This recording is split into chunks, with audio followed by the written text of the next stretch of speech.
Emmanuel et Benoît de Saint-Chamas, bonjour. Vous avez publié aux éditions du Jasmin Le Puits du Diable. Pouvez-vous nous parler de cet ouvrage? Alors, l'histoire du Puy du Diable, elle est vraiment liée à notre histoire personnelle. C'est-à-dire que quand voilà, on attendait notre deuxième enfant, finalement, moi, quand je porte un bébé, Benoît, il porte aussi Un bébé de papier. son bébé de papier à sa bannière. Et donc, on a eu très envie d'inventer une histoire, de la porter tous les deux.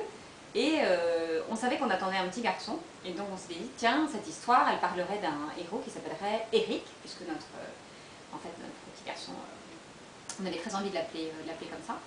Et donc voilà, c'est une histoire qui fait un peu peur, avec des énigmes, avec voilà, des choses un peu effrayantes, mais aussi des aventures, un héros courageux.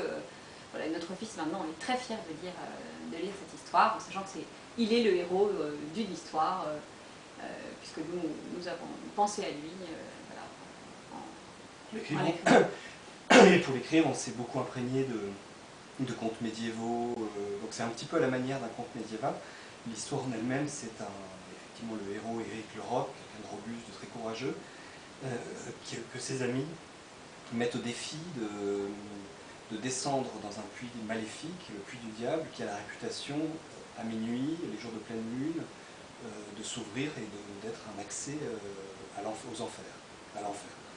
Et lui, par bravade, elle raconte pas tout. on peut juste, Allez, le début. par bravade, lance le défi de descendre par ce puits, d'aller en enfer, et de ramener des poils de la barbe d'or du diable.